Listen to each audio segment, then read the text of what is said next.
What is up, ladies and gentlemen? It is your friendly neighborhood BJJ podcaster, RAF ESPARZA, coming to you from a similar but different setup. Here's the thing. Yes, I have recently moved. That is part of the reason why last week we didn't have a new episode, but we're back. We don't take very much time off if you really look at the public record here, people. So you can tell us, hey, where's the episodes? Where are you guys? Why aren't you doing this? And I can tell you that I occasionally will take 1 week off.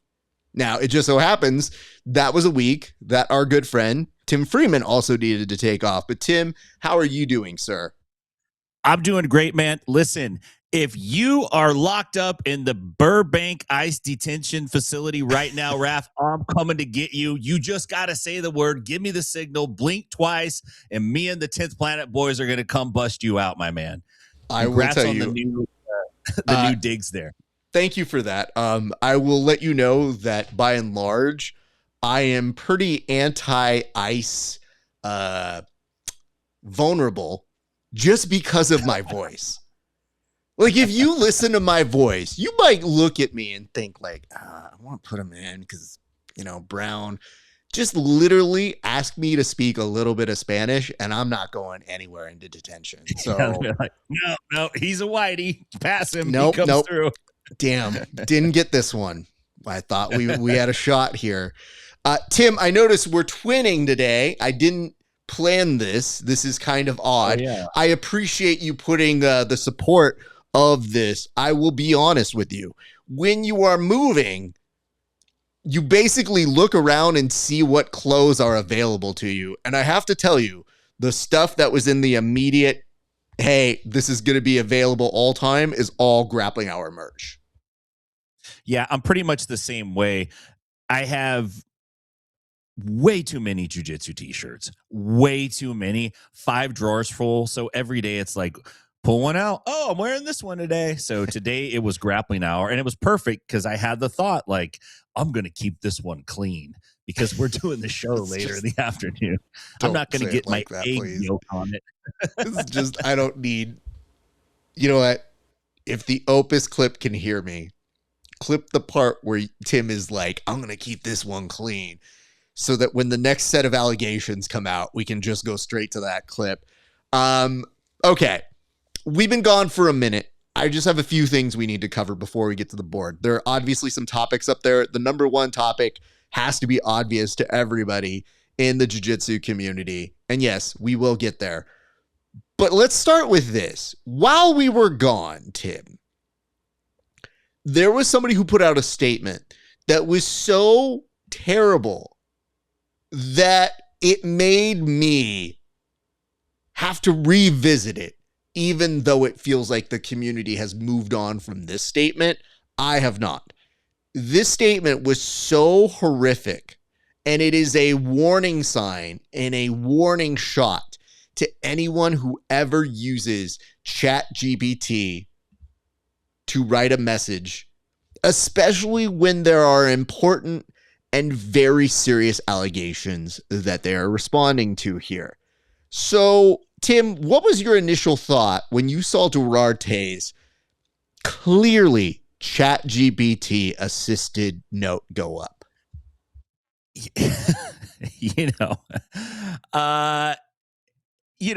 I'll read the first sentence. And this was like immediately I was like, oh, let me grab the popcorn because this is going to get good. To the press, partners, sponsors, sports organizations, and general public, Brazilian athlete Kaynan Duarte. So immediately he refers to himself as Kaynan Duarte, right? So he's speaking in the third person. He's going through this whole big deal. And it's like, first of all, there's a lot of word salad and there's a lot of like CYA language. And this is too many syllables, too many big words. I don't think he said this. And I had the thought, this is like a double interpretation here because it was probably given in Portuguese to ChatGPT, fixed up, and then translated to English, which look, it doesn't, AI is not that good yet, right? We can't go 2 degrees up in the world. Like once you start translating from one language to the next, it gets a little dicey, and then you give it to AI, and then you come out with this. This is like hiring Better Call Saul to draft a statement for you. It's pretty bad, man. It's pretty bad. Can I note some obvious things here? I say this as somebody who is addressing the rhetoric behind this and not of clearly the terrible things that it is referencing or in regard to. But the reason why we're even bringing it up is because when you do have something so abhorrent that's happening or allegedly happening, and you put out a statement for it, people are going to read this and think, do you really feel like this? Because when you put in bold that you express the greatest amount of gratitude to the accused person, a lot of us are thinking, why are we even doing this then? Because clearly you're doing it for reasons that you don't want to.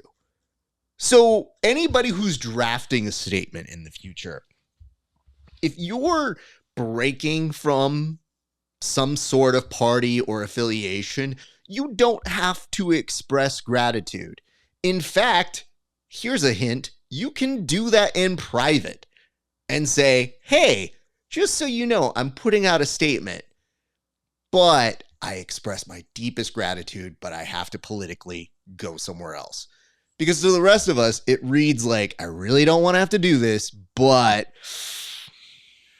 it's the best for me, so I'm doing it. So that's problem 1. Number 2, third person statements. Unless you've hired a PR agency, which you clearly didn't, and if you did, get your money back. Just in this particular instance, don't seem very well worded. Because when you start referring to yourself in the third person, why do we need to know that you are making an ethical, respectful, responsible, and transparent statement? Wow. Yeah, transparency is real big in the Brazilian community in general. It's like, what are we talking about? So lame. I'm so sorry. It's just so funny. So, okay, we do this, and then just phraseology. No accusations here, but whenever you say you started a new cycle, just, you know, hey, listen, there's other accusations that people get put on. Cycle, that, those don't go well together either. Don't use it as a launching point to let us know what you're going to do next as well. Like, that's not what people are interested. They're like, well, what has he got going on next now that he's made this statement? Don't worry. He's beginning a new cycle and following different paths, and will focus on new perspectives, new projects, and the strengthening of his professional trajectory. Okay. New game. If you use ChatGPT this heavily, I feel like there's a game show where we have to have you recite it from memory and see how close it got. Because there's almost zero athletes in the many years I have been doing this who have ever said the following 2 words together: professional trajectory. Ever. It's coming from a real deep place of doing this. And you wonder, why are we picking on this one? Well, because it was that bad. And I know that people went in on the comment sections, but they weren't necessarily saying why it's bad. So at the very least, we're trying to identify maybe these things are not the best. So good. He does not take any part in the organization's management. I'm reading it because it's in bold. Operational decisions or internal processes. Maintaining a position of institutional distance? Like, what is what? That's what they do in jail when they tell you got to stand 10 feet apart. That's what institutional distance is. Not even people who went to Catholic school had to take an institutional distance from a dance partner. Like, what are we talking about? Okay. Ethics, transparency, integrity. Well, we did see those a little bit above, so we don't need to rebold those. Okay, good. Accusations of this nature are serious and must be investigated responsibly by the competent authorities. Honestly, that's the most coherent thing we've got here. And you know what? A one paragrapher with that might have been even more like, hey, you know what? We can all agree to that. But it doesn't stop there. With a career marked by professionalism, discipline, and credibility. Built over years of dedication to high performance, again, phraseology, just make sure you don't say that with other things, like especially cycling. He reinforces that his focus remains entirely on the sport or his development as an athlete, blah, blah, blah. For 2026 competitive cycle, his strategic planning includes high-level international preparation and global competitions. Why do we need this as a moment to tell us that you're putting yourself in contention for ADCC when we are referencing a real thing that has been filed and that people are talking about? And you think it's a good time to let you guys know I'm in ADCC. Count this guy there.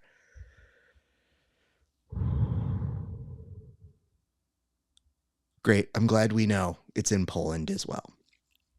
This last part was rightfully mocked, and I'll just read it out loud if you haven't gotten there yet.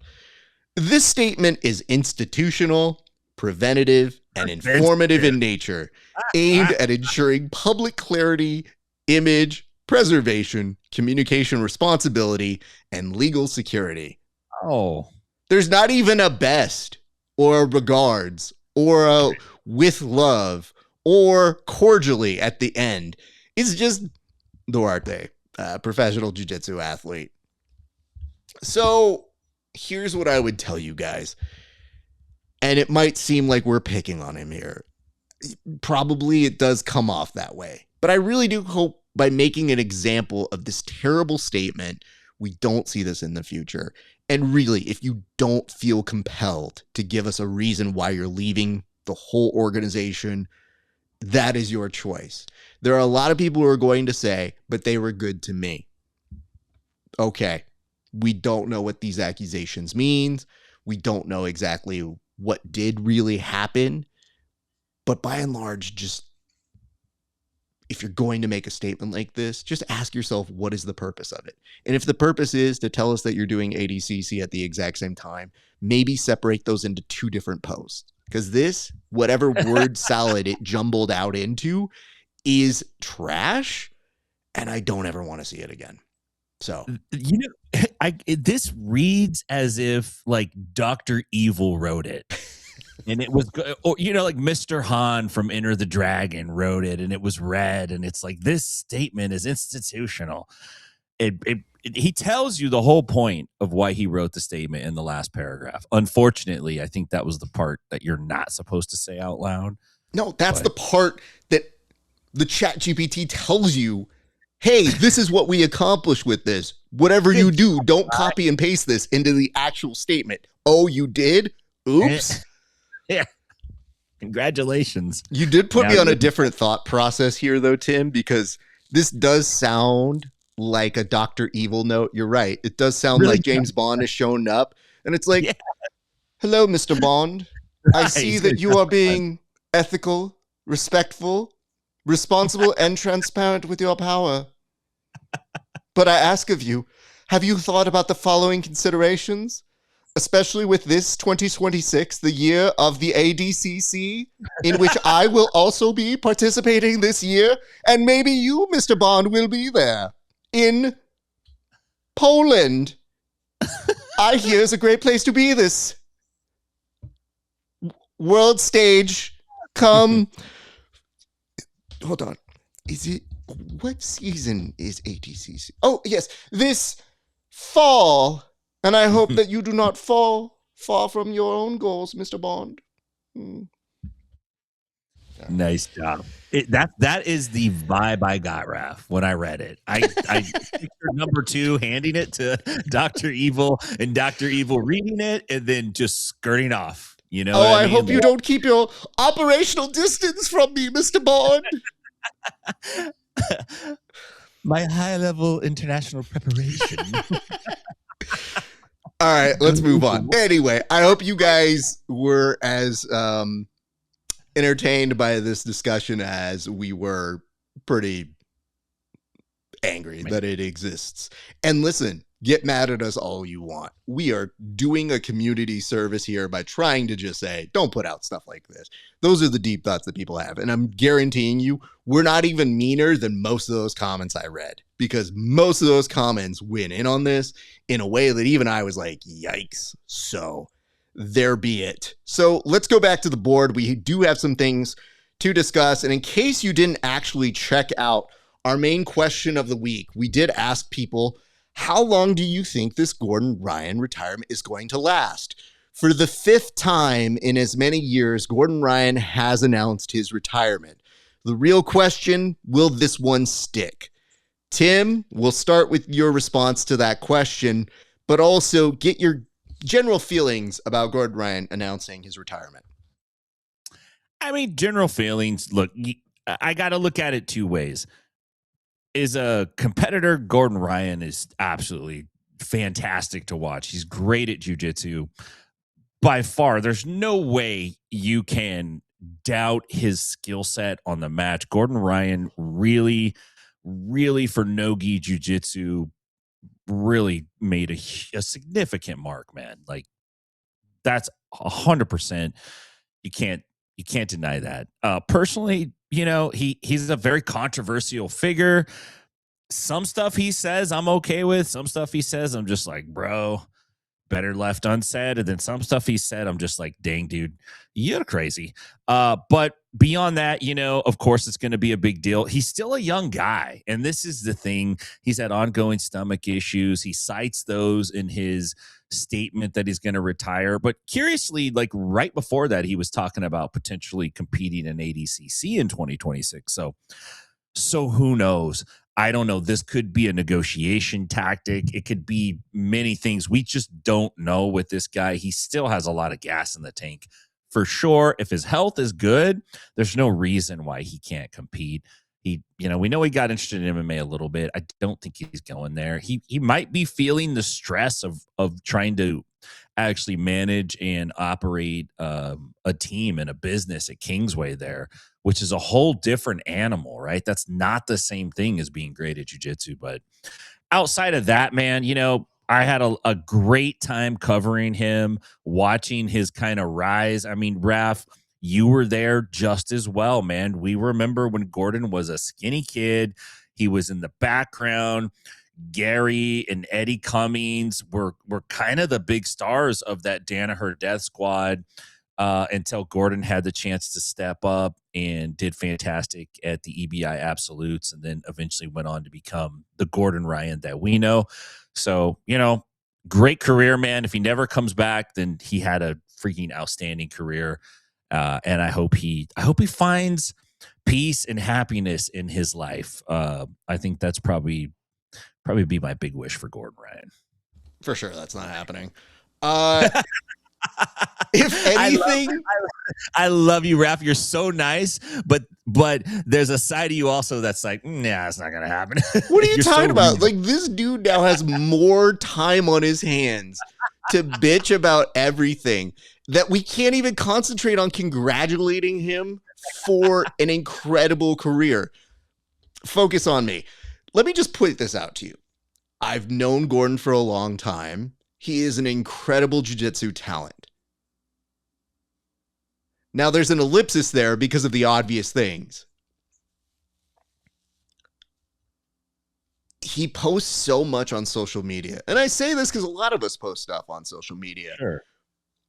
But there's such a very angry, clearly not pleased with the way of the world sort of guy that's always bitching about something. So at least when he was competing in jiu-jitsu, he would have something to do.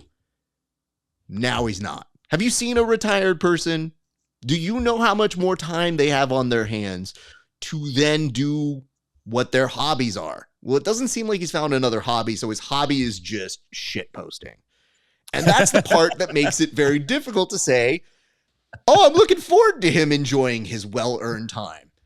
If one thing we can say, and I feel this is a positive, in addition to his incredible grappling career, it's that he's building a really, really competent school. And there's a lot of really great performers that are learning from them. And I feel like that's going to be a continuation of his legacy. And that's going to be fun to watch. But like, don't you in the back of your mind think like, is this dude ever just going to be happy? Because you get the sense there's not going to be any jiu-jitsu event that's not going to have his presence felt. Like, he's going to chime in if somebody wins something and says, well, they didn't win it like I won it. Okay, cool. If somebody beats his record, well, I did it first and arguably better than everybody else. It's just kind of boring. So that's the part that we're sitting here and thinking about out loud, that we say, I'd like to feel better about this retirement, but I feel like we've done this 3 or 4 times before where we've said, good luck in retirement. So with this one, I think we're just going to keep it at a very professional, we'll see you at the next retirement. Because the statement he put out, which actually was not that far off from Duarte's, if we're being honest. The statement that he put out was, the door's still open, we'll see. So even that was preparing you for right now. He is taking off the crown. He's going to preserve it in his library.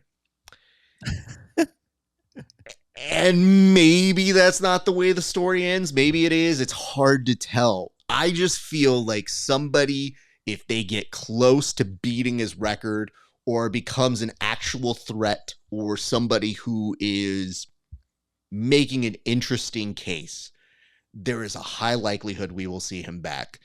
And part of it is he's retiring because of his health issues, which, by the way, nobody wishes upon anybody else. Those aren't going away, but he was able to compete, to his saying, at 10% of what his true capability is. So who's to say he doesn't do that again? Yeah. And right now we live in a world where Mike Tyson is being floated in a real rumor, not just fighting the Paul brothers, which blah, but now against Floyd Mayweather Jr. And you think to yourself, we were done with that. And now I see headlines that I always think are clickbait, and they are, but they might be accurate clickbait. So a Gordon Ryan retirement is with the biggest of asterisks next to it. So congratulations on a current finish to the career. But Tim, I do have a little proposition for you here, okay? So Gordon has been clear that he has had to do some stuff to maintain his competitive advantages over the years. And it always made me wonder, like, what deal did he make? Because this is how he currently looks. And we aren't necessarily a show that mocks how people look, but like, I look at that, I'm like, is that dude healthy? Is he okay? Because he's too young to look like that gout. And I can't tell if they play it up because he's dyed his hair, he's dyed his stuff. He's played around with the image and the way that he looks. But hear me out on this. I don't know if the genie that he made an agreement with promised him grandeur in exchange for perhaps, and this is just a thought, like, is this the agreement he made? Because I don't think it's far off.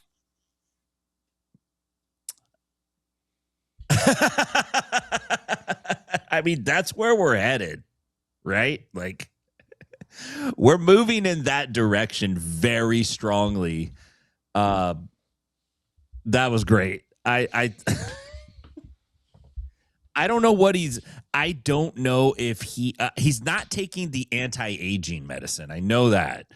That's definitely not in the stack. That man, the guy's got high stress. He, his body puts his body through a lot. And when he dyed his hair, look, I'm wildly colorblind. It looked white to me. It looked like he had white hair and a white beard. And I had a casual acquaintance that knew I did jiu-jitsu, and he pulled me aside and he said, "You got to tell me about this Gordon guy. He's like 55 years old and he's the best guy ever." And I erupted in laughter. I'm like, he's 27, man. He's not 55. And he showed me the picture. He's like, "Look at him." I'm like, I know he looks 55. He's not 55.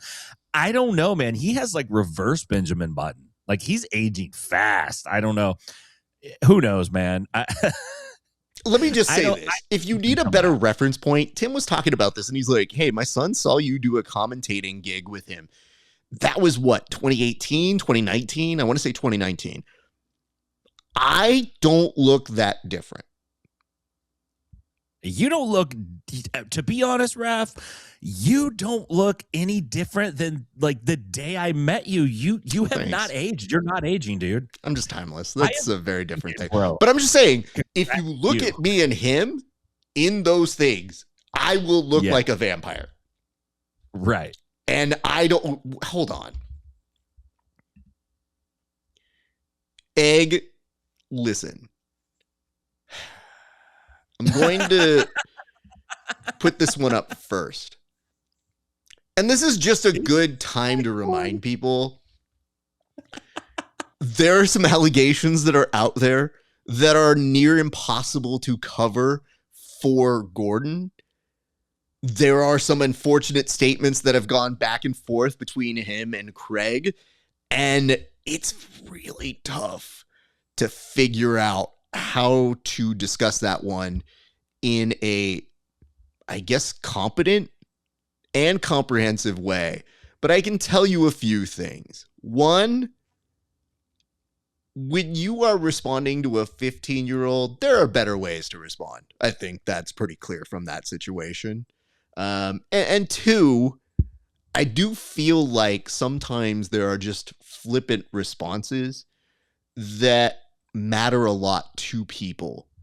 And I think they're very interesting ways that you can see that. And there's been a lot of unfortunate statements. But arguing for the lowest common denominators of age of consent, talking to 15-year-olds like that are not great. And I would just say those are the parts that we know for sure have happened. Now, whether they get into any kind of legal problems or any kind of legal troubles like that, we don't know until people come forward. And as of right now, you just read a lot of these statements going like, maybe people should just have their phones taken from them. That's really the issue. Yeah. Yeah. And also, like, I just think, man, like, one is like, if someone's doing something creepy, and you might be uncomfortable with it and it might suck, but I really think the best thing you could do is bring it to the surface and just like, hey, this is happening, because it's so hard to know. At the same time, look, there's a lot of trash in jiu-jitsu, man, and it sucks because I love jiu-jitsu, you love jiu-jitsu. I don't want there to be trash in jiu-jitsu. This is a thing that I really love, but it's there and it has to be dealt with. And there's also a whole kind of group of people or just whatever, bots, who knows, that they just want to chime in on everything. And it's just, the influence is so strong. It's like, there's some of these situations, man, it's like, I don't know. It could be this or it could be that. And it's like, well, I don't know. I hope this gets resolved, but not on Instagram.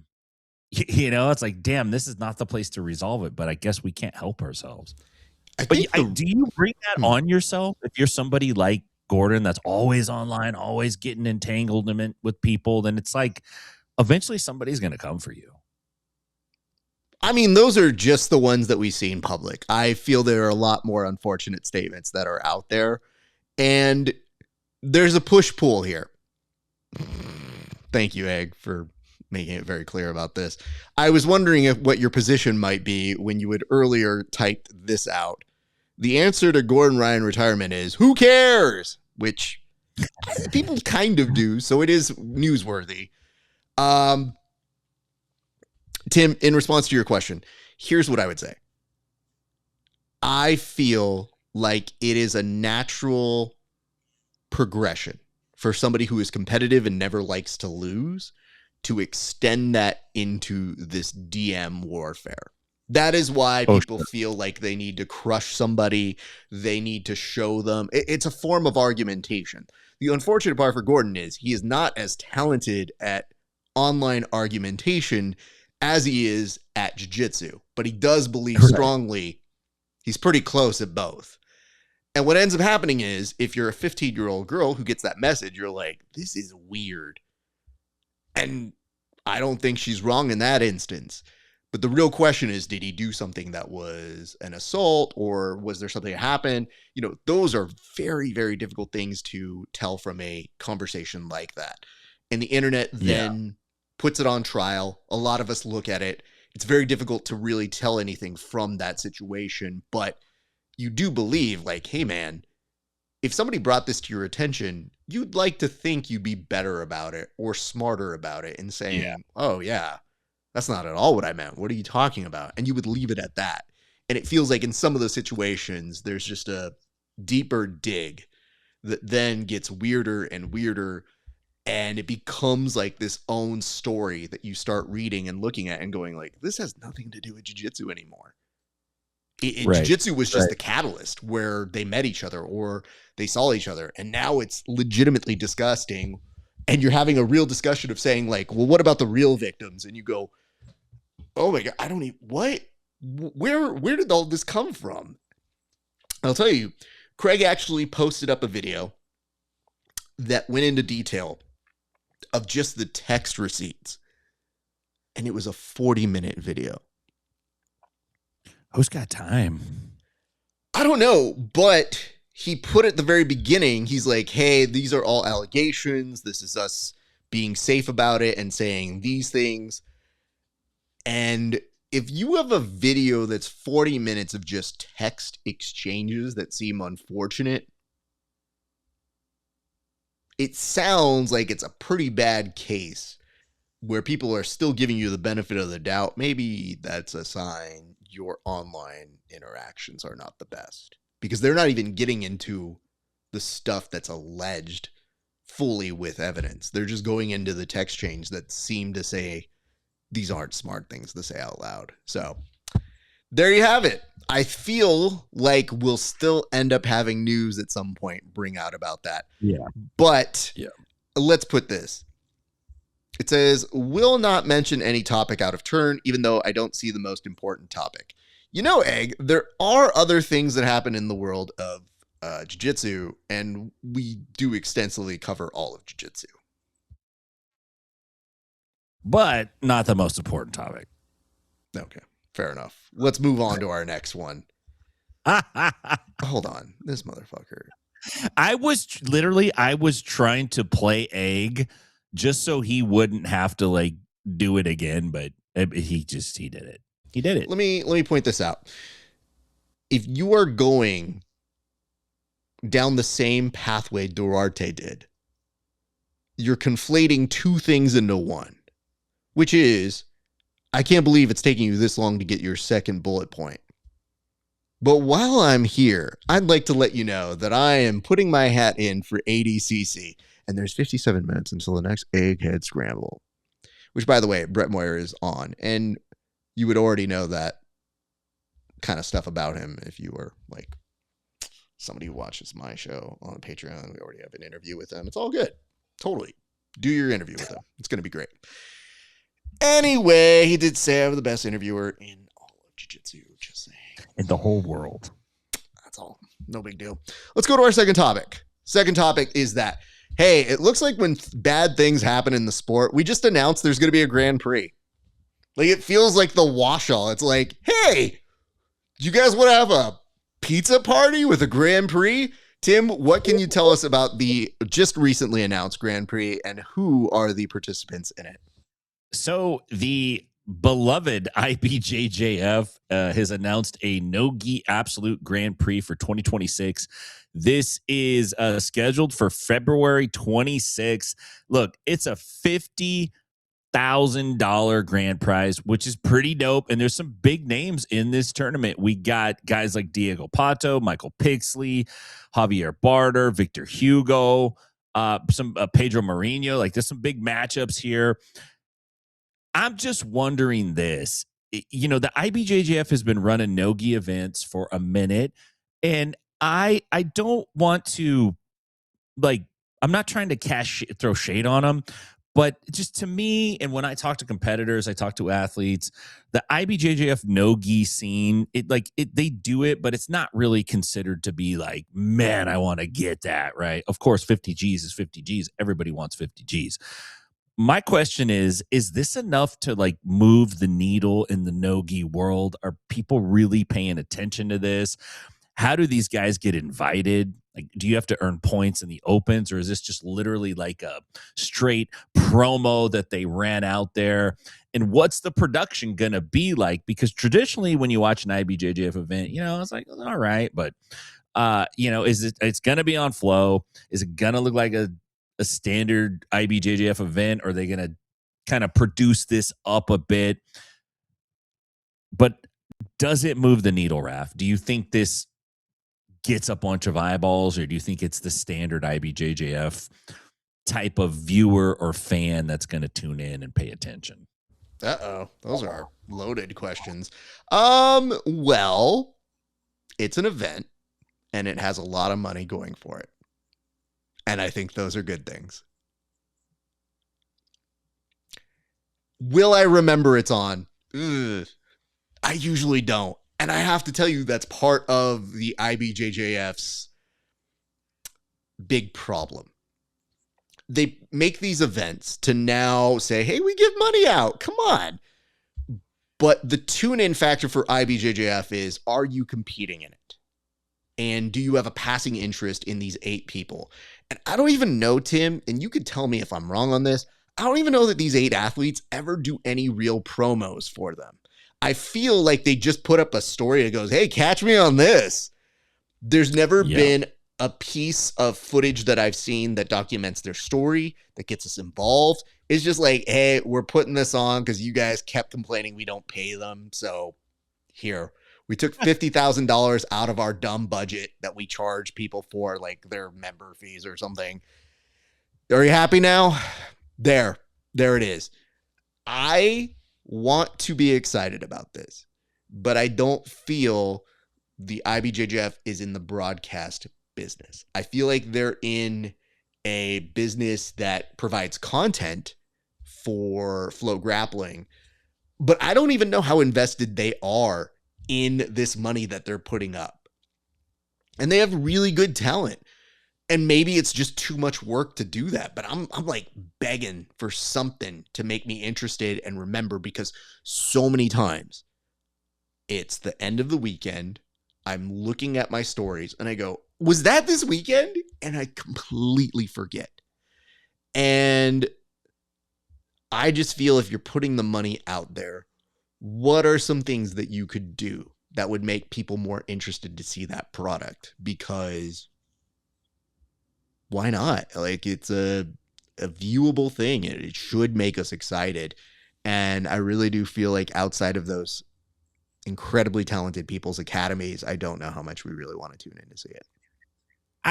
Dude, I think you hit the nail on the head. I think that the IBJJF, and in turn, like Flow, in a way, they make a decent chunk on people that go to do tournaments and the people that care about those people and they want to watch it, or they want to see their match, or they want to go back and watch their match. And we know, for all the criticisms about the cost or the kind of red tape you got to go through when you compete at an IBJJF tournament, we know they put on a ton of tournaments and they're pretty damn good at it. And they got to be making money because they've been doing it for a long, long time, and it's grown. They have, I would venture to say, they have the largest numbers. I don't think there's a tournament that's as big as the IBJJF. If you consider all of the competitors they get across the board, it's probably by far the largest. They do that well, better than anybody, I would say. But that doesn't mean you can do a great job at putting on a showcase event where it's not so much like you're saying, I'm going to go watch my, 23-year-old cousin who's a blue belt. This is, I want to tune in and watch jujitsu. There's these 8 dudes or 16 guys going to get after it. What's that story? There's absolutely no story. It's just like, hey, we're giving 50K away. It's a Grand Prix. We do that too. Okay, let's go on. That's kind of what it feels like. I just don't know, how big of a needle mover really is it? It might be a quick 50 G's. It could be. Yeah. I think it could be. I really do feel like it is something that could get people interested. It's the right talent. Now it's just a matter of communicating it. So I wish them the best. It sounds intriguing. My next time talking about it or remembering it might be when we cover it the next week. So we shall see. Correct. But Godspeed, go win that stuff. And hey, somebody take home that 50K. That's all I got to say on that. Tim, you put this as a bullet point, and really it does merit some consideration. We were gone for not a long period of time, but there was a lot of stuff that happened. My challenge to you, how much can you recap in 3 minutes time? Your time begins now. Yeah, so listen, I put recap because there were several things that happened in the jiu-jitsu world over the weekend, and I just kind of wanted to run through them. We had Thug Trials 2, which you gotta love the name Thug Trials. Beautiful name. I don't know if you have to be a felon to be in that, but that'd be kind of cool. Submission Hunter Pro took place. ADCC Trials took place. The European, Middle Eastern, African Trials did. And then ADCC also sent out official invites for 2026. And the curious thing, Rap, I thought they were going to tell them you have to win twice. Even if you're the champ, you got to win the championship twice to get invited, but I guess you don't. Thug Trials, dude. Gabriel Souza defeats Keith Krikorian via decision. Again, Krikorian's out there getting after it. The Thug Trials had some good fights on the card. Wagner Rocha, Big Dan was on the card. Helena Krevar, who's all competing all over. She seems like she is signed to every promotion that exists. Jasmine Rocha. If you get one of the Roaches, you get them all. Oliver Taza, Jacob Couch. They had some big names on it. And curious, at the same time, they were running the Submission Hunter Pro. That had some decent names on it. We saw Papadelos on that card. And then we also had the ADCC Trials, and a couple big names came out of that. One is O'Flanagan, won his division, took gold in the Trials, and so did Hasim Rita. So those are 2 guys that we've seen before. They're going to get a berth to the Trials. ADCC also invited all the 8 reigning champions back. So that's like Fornerino, Ana Vieira, Felipe Pena, Giancarlo. All those names are going to be back. Lots of movement, lots of promotions, lots of things going on. And I'm looking at this and I'm like, man, there's a lot of stuff going on. And I'm asking myself, where are these athletes going? Like literally, where are they headed to? Is there somewhere they're trying to get, or are they just chasing whoever will give them some money? Yes, I'll go do that. 20 G's, okay, I'll go do that. Oh, it's $2,000, okay, I'll go do that. Is there a destination for these folks? This is what I'm trying to figure out, because when I hear Andrew Tackett talk, or I hear Mikey Musumeci talk, it sounds to me like they found true religion. They're no longer looking. They're like, I got security, I got a contract, this is where I want to be. Is UFC BJJ the spot they're trying to get to? I don't know, but just going through the recap, it's just obvious. There's so many athletes, high caliber, moving through the system, competing all over the place. Like, where are they going? I don't think they're trying to go to Thug Trials 3. Like, no disrespect to Thug Trials, right? But where are they headed? Tim, you sound like a career counselor in high school. It's like, so what are you doing with your life? Where are you going? I mean, basically, they kind of need that, right? Like, jiu-jitsu athletes are basically like a bunch of group home kids. Again, no disrespect, but they need guidance. They need help. They need love. They need somebody that's looking out for them. Okay. Well, I can tell you this much, Tim. I feel like we are seeing the beginnings of people starting to make statements like Andrew Tackett that says, hey, I'm going to go where the real competition is. If there's no real competition, I'll leave the UFC BJJ. If I was a person that worked for the UFC BJJ, I wouldn't be surprised if he got a call after that. Yeah. I think that we are in the infancy of people really seeing the effects of media training. And I do feel like right now the UFC is investing in them. And sure, they might be able to see the positive, which is him saying, like, well, clearly I'm not going anywhere and I'm here. That's what I'm saying. I would go if there wasn't such top tier competition right now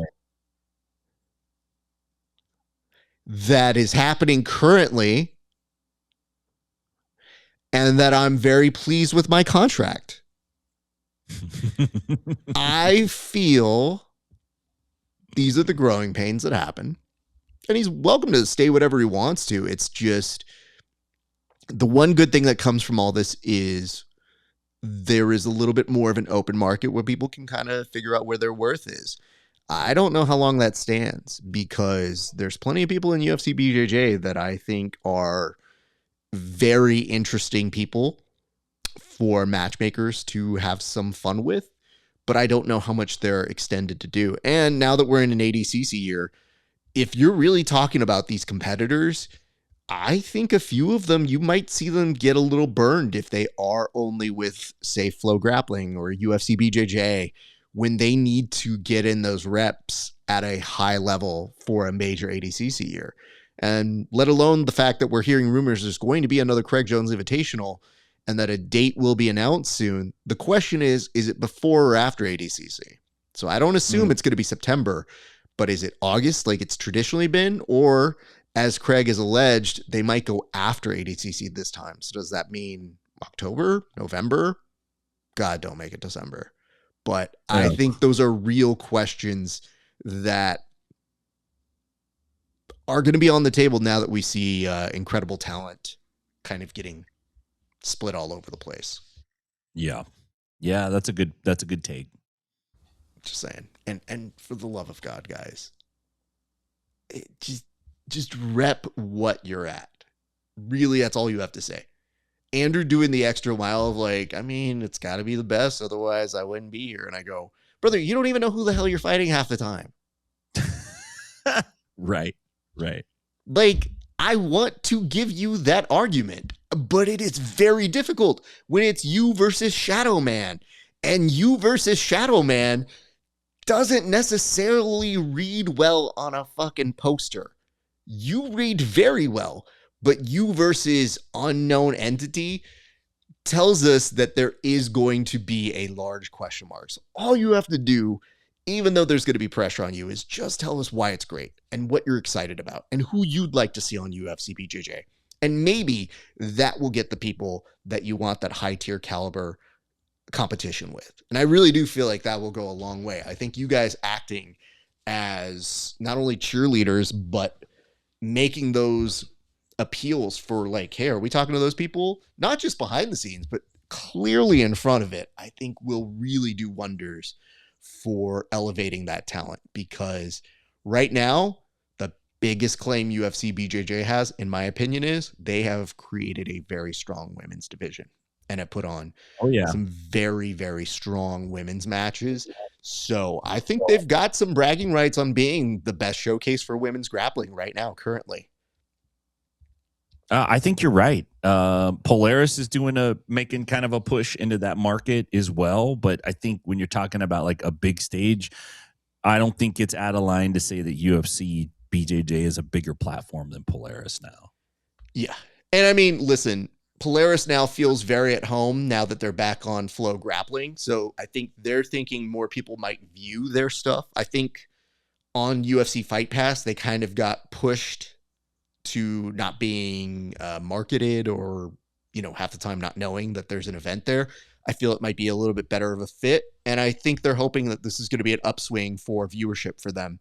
And I'll tell you what, some of their big stars doing well at trials, that bodes well for that company. So I think there's some arguments to be made, but let's move on to our next one.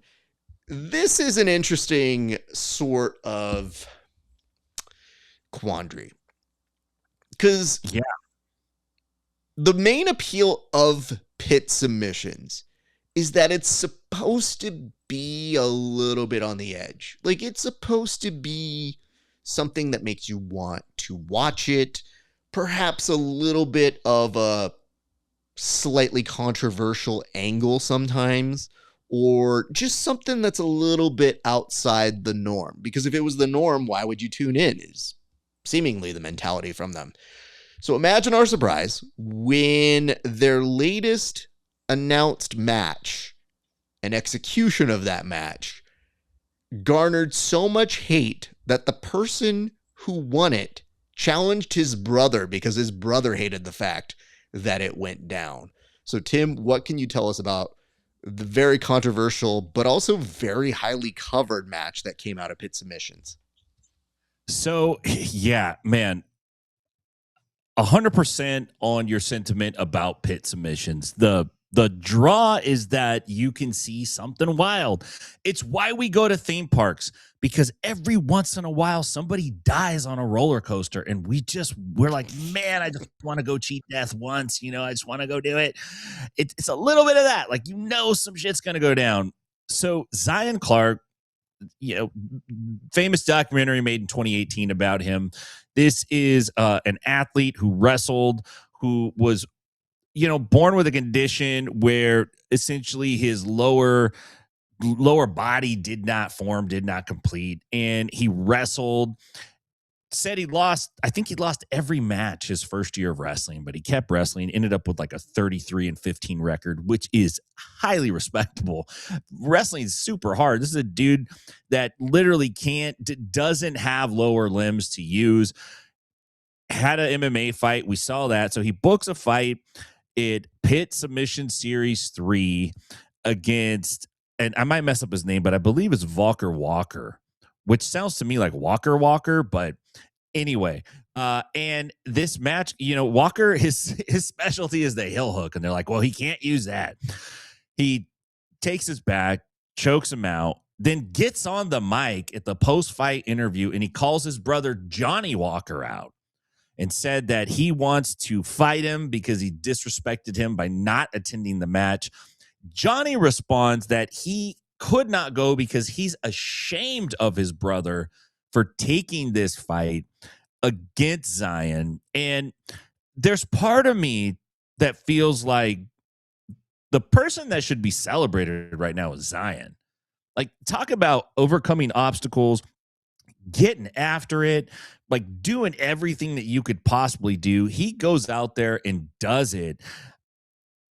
But the drama and the focus is on the Walker brothers kind of fighting with each other. And I almost wonder, like, other sports, you don't really see this. You don't see someone who's considered like a professional to go up against somebody that has a very obvious situation where they're going to be at a huge disadvantage, right? You don't typically see that. You don't see this in Major League Baseball and football and all those other things, but we see this kind of thing in grappling. Like, this is not that obscure. Like, we do see it from time to time, but it's like, is this crossing the line? Like, is Pitt Sub Series taking advantage of Zion? Or is this just like, no, man, Zion wants to get after it. We're going to give him a platform to do it, and let's see what happens. Because I can kind of see both sides of it.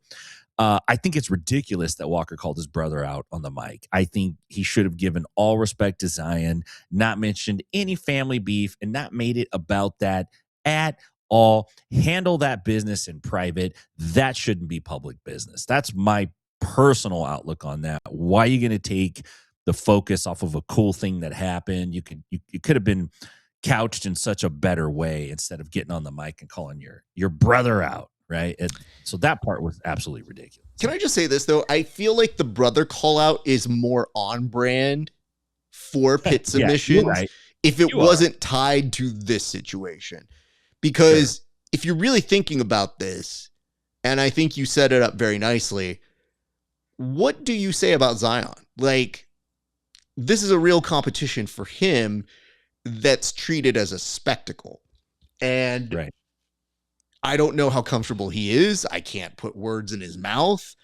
He might be just fine with this because you do see people who have grown with some sort of adversity. They don't give a shit. They literally have a callus to this stuff. And maybe sometimes we're overreacting for their benefit. We don't know that. Having said that, I saw a couple people just speaking up for him and being like, dude, he's a beast. He's an amazing guy. And they're taking it from the series of this is real competition to them. And then juxtaposing that with this dude heel hooks. This dude's got no heel to be hooked. What do? Okay. You get one tune in off of that. Do they come back? And that is an interesting thing to figure out. I'd like to see the dynamics, the ratings, the return rate for people, because I don't know if people see that clip and go, I want to keep watching with this. I want to keep coming back for this one. What's next? Yeah, but is that the kind of, what do you got to have? You got to have somebody in there with like no limbs, you know? Now he's going to fight a dead guy. It's like, what's the, you know, like how far, where are we going with this? This dude doesn't have a pulse, or does he? Find out Monday. I'm in the mindset of, I think there's some real stories that have come out of, I think, the Karate Combat that allege they don't pay their people. Oh, yeah. I'm not sure if those are real rumors. I don't know if they're substantiated well, but they usually come from people who have not been paid well. And that is sometimes where there's smoke, there's fire. We don't know. But you get the sense that maybe they feel they do have to rely on those stunts if that is such the case. So I don't know that we're seeing the last of it. Tim, you might be joking, but dude that just got pulled into the ER maybe signed up for a very, very interesting match against Gable Steveson very quickly. So who knows?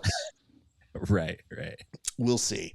Nonetheless, we'll put time on the clock and we'll advance to our next topic, which is that of transitions. It's very funny you put that, because not only is this a transition in itself, but I started thinking, I was like, wait, do we have to, let's hopefully not be talking about trans people here. I don't think this is the show to do that sort of a thing. No, sir. Mikey Musumeci is teasing the possibility of going into mixed martial arts. Tim, I know you have thoughts on that, so I'm just going to put the camera on you. So I want to see it. I want to go into MMA. I do.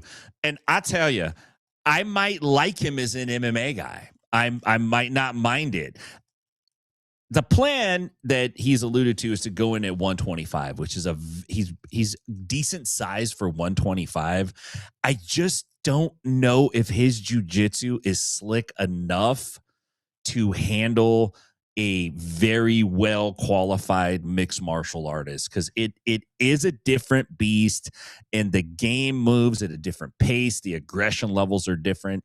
I think he could do just fine. I think he could definitely win an MMA. I just don't know if he would be elite level. Having said that, is this the UFC's golden rep right now? And what I mean by that is this their ticket? They're going, hey, we brought it. This will be the first guy we bring through this pipeline. We get him into the UFC BJJ. We promote him. We build him up a bit. We get him some MMA experience. And now he's on the UFC. We have proven out this infrastructure pipeline where we could pull guys from the jiu-jitsu world into UFC. Because I think that's really what UFC BJJ is functioning for. I don't think the UFC thinks they're going to make a bunch of profit off of UFC BJJ. It's just not going to happen. But they might find the next star through that pipeline. And is Mikey that guy? Is Andrew that Andrew that guy? Is Hanato that guy? I don't know. Someone's going to be that guy, though. And I think Mikey's making a play to try to be that guy. He's saying he wants to go to Dagestan and practice MMA and learn. And maybe that's really what he's going to do. And then Mikey's been known. Look, Mikey's jumped all over the place. He's trained all over the world with the best people. So it wouldn't surprise me if he did go do that. And it wouldn't surprise me if he got really good at it. When it comes to his skill set, there's nothing to be taken away from him. I just also wouldn't mind seeing him, get punched in the mouth one time in an MMA fight. It might be kind of fun to see.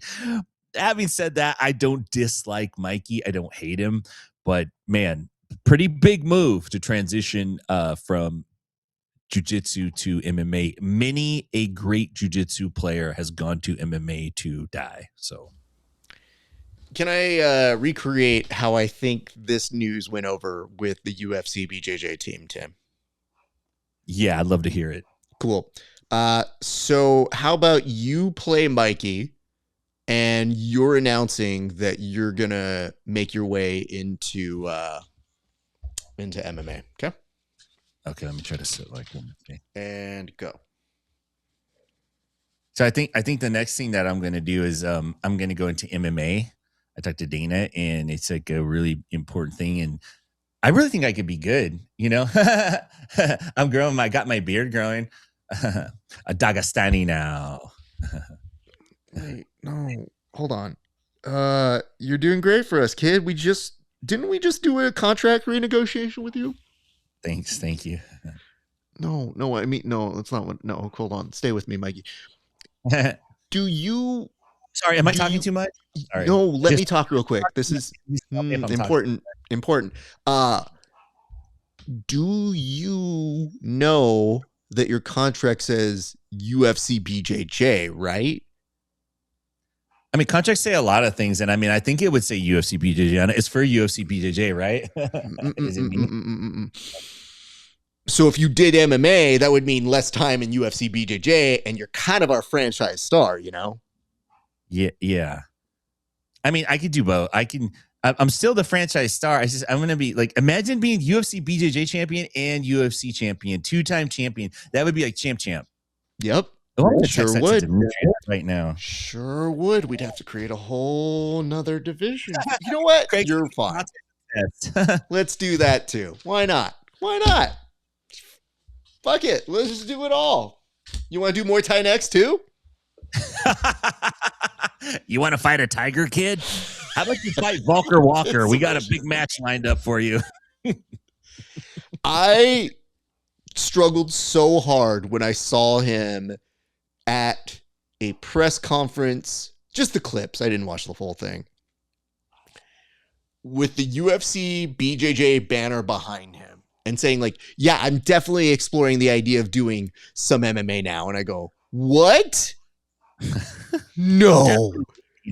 We just went through this. And you know what? Maybe there's a part of your contract that says you have the ability to go do both if you want to do both. But I think that's a huge risk to the UFC BJJ brand. And maybe they're just at a point now where they're like, hey, man, how much more can we get out of you? And I thought that he went to learn more wrestling so that he could be that Dagestani fighter and he wasn't going to be this dumb butt scooter and yet leg lock. So I'm in a place now where I'm thinking maybe the UFC is realizing this isn't the easiest sell in the world. Maybe they're realizing like, damn, this is a challenge. We're going to figure this out. Okay, cool. Can you do 9 pieces of content with Nina Drama right now? Cool. Great. You're going to do some pasta bits? Love that. Okay. It's not going to get old soon. I don't know, Tim. I'm watching this and I'm thinking if I was the UFC, I'd be asking every day about that contract. So we'll see. But this is an interesting observation. Mikey trying to drop some Spanish was rough. I say this as a person whose Spanish is also pretty no bueno, but I feel like Mikey is within the spirit of just trying to love all people in all languages. So I'm not even going to hate on that. Let him do what he wants to do. I just know that if I saw it live and in person, my face might twitch a little bit. And I think that has to be okay. I think we have to be okay with trying to be polite, but having real reactions like, nah, I'm good. Like if I was there at the weigh-ins and he did the pasta eating, I might be like this, like, oh God, we're doing this? Okay. Yeah, I got it. I cut it. I already put it up. It's fine. Look, I am like, what's it called when a school gives you a degree but you didn't really go, like an honorary degree? I'm like honorary Mexican. I'm honorary. I am, man, and I was offended on behalf of the Mexican people. I was deeply offended, and I'm like, I'm just honorary, and I'm irritated. I can't imagine how Guillermo feels. Like he's fucking livid. Well, that's a great way to transition to our next topic, which, by the way, is UFC BJJ 6. Of course. So, Tim, what can you tell us about this? Well, man, look, I give the UFC credit for consistency. They are banging these shows out back to back. UFC 6 going to have 2 championship fights. We're going to see Mason Fowler at light heavyweight defend his title, and we're going to see a match up between Fione Davies and Cassia Mora for the bantamweight title. And I think that's a new belt. There's not a belt holder for that yet. So whoever wins that is gonna snap that title up. And Fione is arguably the biggest name in women's jiu-jitsu. I think that might be fair to say. Like and if she's not, she's way, way, way up there. So it's a big catch for the UFC. Fowler's going to be back going up against Machado. I can't remember his first name for the light heavyweight title. So look, they're doing a lot of shows. It just feels like I can't trace the continuity. Like I can't figure out who's going to be next. It's just like, oh, now he's going to fight this guy for the belt. And now this guy's. It just feels like, these are the guys we got. Let's do this. And maybe that works for now. And just maybe a thing, real quick, Tim, don't mean to interrupt you, but it does appear, I think your sound just cut out a little bit, so you might want to fix one of those cables. Oh, great. I think you're back now, but you did just turn into Max Headroom for a second. Great. I've been watching that show with my son, actually. Well, you did live it, so very good note here. Can I just interrupt you real quick because I forgot about this part about the Mikey. I love the analysis you're doing on the UFC BJJ, but I just want to point this out. Mikey basically was taking on a challenge from Dylan Dennis, and I don't know how this didn't make our doorstep here. You are a Dylan Dennis expert. From your opinion, is this something that we even need to entertain? Because Dennis is accusing Mikey of cherry picking his opponents. And Mikey responded by saying, why don't we have a match? And I wonder, would the UFC ever sully the name enough to allow Dylan Dennis on UFC BJJ? Because it has the letters UFC in that marketing. Dennis, as we know, will fight anybody. He is looking for a fight, not because he wants to fight. He doesn't want, like, I don't think he's like a guy got to fight. I was raised on the mean streets and I got to fight. He wants clout. He's looking for clout as a fighter. And we know he's looking for everywhere he goes, he gets into a fight. Oh, almost had to sneeze on air. Apologies. So, he calls out Mikey Musumeci. I'm so sorry, you guys. Holy moly. What a show today. I can't help it, man. Dennis is coming after me now. He's probably sending me texts right now. I'll fight you, Freeman. Dennis is always calling dudes out that are probably never going to have a match with him. Dennis has great jiu-jitsu, but he's not on the caliber of Mikey Musumeci. He's a lot bigger than Mikey Musumeci, but I think Musumeci could beat Dylan Dennis in a jiu-jitsu match, personally. Didn't Dennis sign? Didn't they announce that he was going to go up against Craig Jones, or was that just a bit they were doing. Like I thought they talked about that, or I read a blip about that. I would like to see Mikey handle him, but I don't want to see Dennis get the attention, because I feel like the way he's going about it is the wrong way. He's always calling guys out that are at the top. It's like, go work your way up like everybody else is doing, dude. Like, you don't get to sit on the side and just call guys out for big, influencer type matchups. And that's kind of what he's devolved to now, which is kind of sad for Dennis, because Dennis is a respectable athlete who's capable of being really good, but the way he's going about it is so cringe that even if he gets a matchup, like nobody's going to believe in him. And even if he wins, nobody's going to want him to win. So he kind of painted himself into a corner on that one. I don't know what to do about any of this, because on the one hand, you get the sense that Mikey would beat Dylan Dennis. So that's fun. But on the other side, you'd have to entertain it and see a promotion cycle from Dylan Dennis. So, tough one there. Yeah.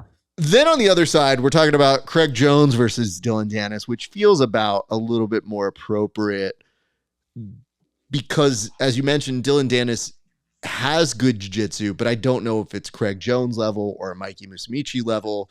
We just don't see him do that as much anymore. And you wonder, is it still there? Okay, we see those points. That's fine. But for whatever reason, if you got Uncle Hanach to sit in between Dylan Dennis and Craig Jones, that content somehow makes more sense than Dylan Dennis and Mikey Musumeci going side by side. Because you really do start to wonder, if that promotion cycle happens, would anybody tune in after that? Because they might talk so much trash to each other that the rest of us would watch it with our eyes and think, why am I going to entertain any part of this? But yet, Craig Jones and Dylan Dennis, you know that Craig will roast him appropriately. Yeah. And the expectation would be that Craig would beat the shit out of him, because Craig is essentially retired, quote unquote.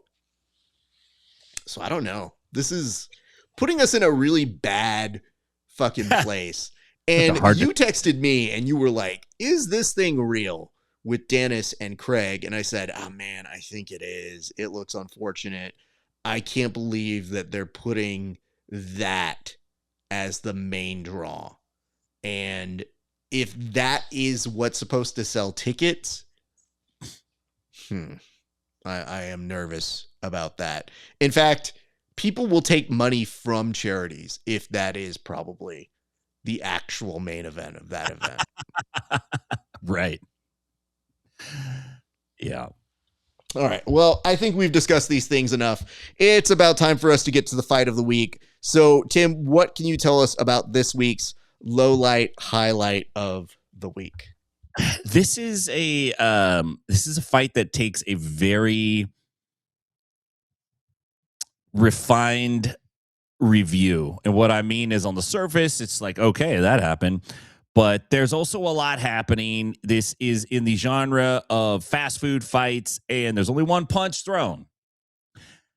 But the reaction after the punch thrown is really, I think it's my favorite part. I don't think I've ever seen a reaction quite like this. So that's why I voted it. And I'm like, this is going to be the one today. All right, Tim. Well, I'm looking forward to seeing it. I didn't really take too much of a glance at it, but I will switch us on over to the board, to that segment, and I'm intrigued. There's a raised eyebrow. Let's see what you have in store for us, and the action begins now. Okay, so I don't know where we're at here. Maybe I think we're at a Little Caesars. Yeah, sweatpants guy standing at the register wants his food now, and Emilio, who's working there, is kind of, couldn't tell if he's ignoring him or what's going on. Camera girl's doing okay, but she finally straightens it out. So, guy gets his fresh baked pizza, and dude comes around the corner, and they kind of get in each other's face. Yeah, and sweatpants guys saying like, "Don't touch me," and you could see like worker dude is like, "Hey, I don't want to get into it." Now here's where it comes. Boom, boom. Now look at guy's reaction. She's like, "What did you do?" I don't know. So sorry. What? Oh no! Oh, what happened? We didn't get the whole thing at the end there. Tim, wait, what do you mean? This is what I got sent, dude.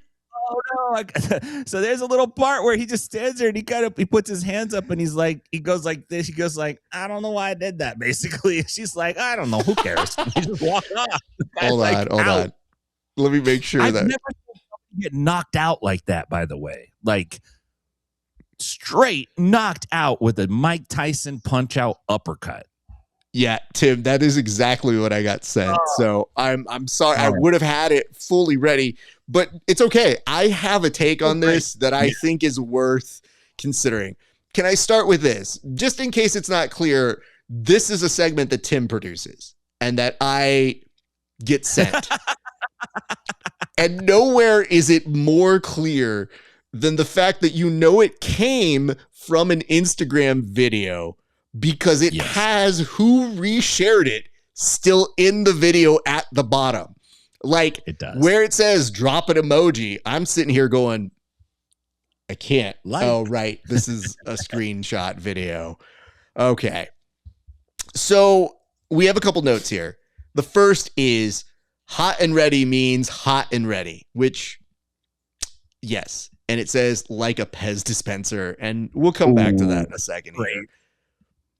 First of all, Tim has the audacity to see paintings like this, true art, and then question, I don't know, maybe we're at a Little Caesars? Good sir, the minute you see an orange colored box, your brain should 100% know. It just tells me you have not been cultured and raised properly, because there is a Little Caesars box. Any one of us who have been poor knows that shit's $5.99. I'm getting that right now because it's hot and it's ready. So let's get into this story. First off, why does somebody know to film this?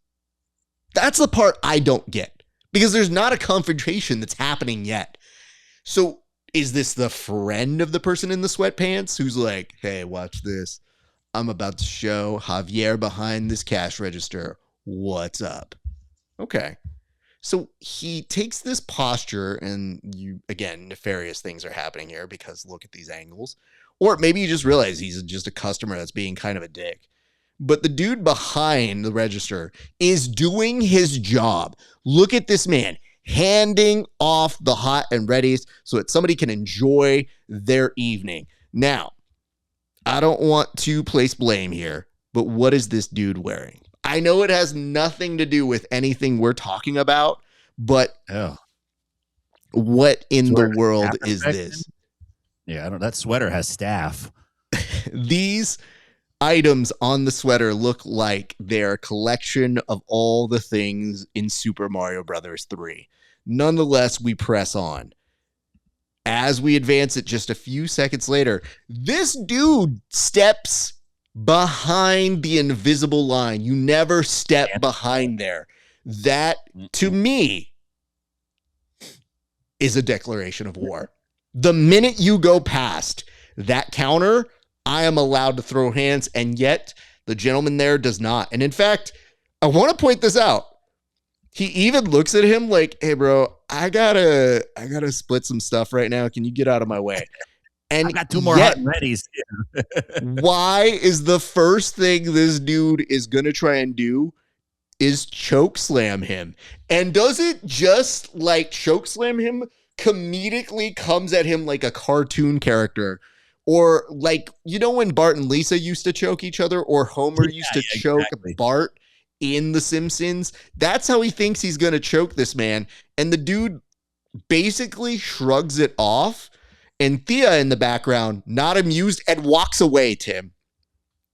Yeah. I'm not sure if you caught that part, but Thea looks at it and goes, no, I gotta go. My shift is almost over. Dios mío. Yeah. So now he's even using the hands, which are the universal sign of, bro, chillax. Or, as the internet likes to say, daddy chill. Daddy chill. And yet, daddy does not chill here. And in fact, tries to put hands on him one more time, and he's expanded all the options with the best uppercut we have seen in this industry thus far in. Like, there has not been a better uppercut at a Little Caesars ever. I am willing to put that on blast. 3, 2, bam! And look at the face he makes after. It's like, damn, I landed that shit. Like, yes. Oh, take that, bro. And look, fentanyl on his fist, because the guy literally looked like he was on fentanyl immediately. He just. But look, here's a scene that's like the Little Caesars version of the Wizard of Oz.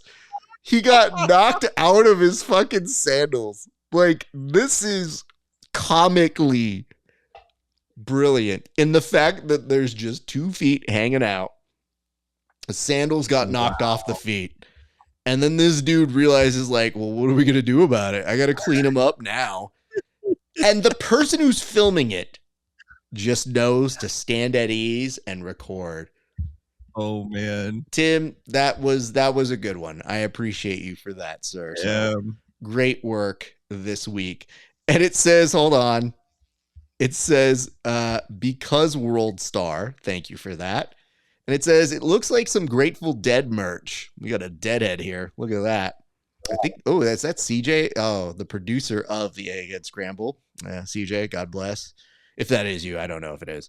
And it says, the hip rotation was impeccable. I do have to commend you on that one. And it says, cue Windows reboot sound. Yep, absolutely. Some stellar comments there. I love how dude stood there and he just had his hands down. It's almost like he's like, damn, I didn't know I could hit that hard. Like, he knocked that guy out before he leaned. He's lucky he fell the way he fell. Because if he would have fallen straight back, he would have cracked his head. He like leaned, dropped to the knee, and then basically he got called home to Jesus. That was a come to Jesus. Like, he went straight to the knees, face down. It's magical, Tim. You picked a real good one there, and I'm very proud of you. Well, Tim, why don't we do this? We should tell the people where they can find you, sir. So where can the people find you? Find me at Inside BJJ on your favorite social media. If you're in Nashville, come see me at 10th Planet Nashville. And if you're out in Stockton, go see my homies at 10th Planet Stockton. RAF, it's fantastic to be here today, man. I hope to see you soon. We got the PGF right around the corner. I'm pumped up for it. Always great, my brother. Appreciate that. And Tim, it was another great installment. I'm glad that we were able to give people their regular fix. We had some people who missed us. That's nice to be missed. And hopefully the studio will feel a little bit more like home in the coming days. But until then, I will close this bitch up and we will see you guys back here next week. But in the meantime, allow me to tell you guys some things. First and foremost, if you like the show, like, comment, subscribe wherever you are watching this. So if you're watching this on one of our Patreons, like, comment, subscribe. If you're watching this on our YouTubes, why haven't you subscribed to us yet if you haven't? Just like legitimately put that in the comment section. I would love to hear one reason why you haven't subscribed to us. That's it. Tell me why. Legitimately. And while I'm yapping, I will respond to it if I see it. But those are the major things. You can also find me on patreon.com/grappling hour. See my interviews 30 days before everybody else. And for a few extra dollars, see some extra bonus content not available anywhere else. You can also check out a lot of other stuff that we're doing tomorrow. Tomorrow night, your boy RAF ESPARZA will be doing some work with the Regime Fighting League. That is out in Woodland Hills. And you will see me interviewing a handful of the guys who are winning and maybe some who didn't. I don't know. I don't know how it goes. We'll have to see how the fights go, but I'm very excited to be part of that organization and working with them. They do a lot of really, really fun stuff. This is their 5th event? I think so. 4th or 5th, somewhere in there. And I've really enjoyed working with them. So I'll be out there. And even if I don't get the chance to say hi to you or do any of that stuff, just wave me down. I'm sure I'll be able to take some time to say what's up to our friends. You can definitely catch me again. That is tomorrow night at RFL. Very excited. Some great fights and some former friends of the show will be fighting on there. So we've got guests like Bailey Jordan, Bailey C's, if you would. You've also got Mike Perez Jr., who's fighting on that card. Both of those gents, very, very friendly, great interviews, really fun stuff. And we have a whole section on our Patreon just for our RFL interviews. Same with Sparstar, same with PGF. So we make it very easy for you to find. So we got that coming up and lots more. In case you were wondering, yes, the PGF is going to be a major part of the show. We have some big episodes in the near future. We will, of course, be the pre and post show all season long, so you'll want to stay tuned the entire time. You don't want to just show up at 4 p.m. Best Coast time every day at the PGF. You want to be here for the pre-show, and some of those pre-shows may be filmed in advance, so you want to be basically subscribed and with notifications so that you don't miss out on any of those shows. And your boy will also be there live in Las Vegas doing the post shows with them. So that's it. I'm going to stop right now. I still have to unpack stuff. Clearly, there's like a thing or two missing behind me, but I'm going to take care of that. In the meantime, take care of yourselves. Ladies and gents, we want to say thank you so much for watching along with us today. It's been a great day for grappling. We'll see you back on the mats.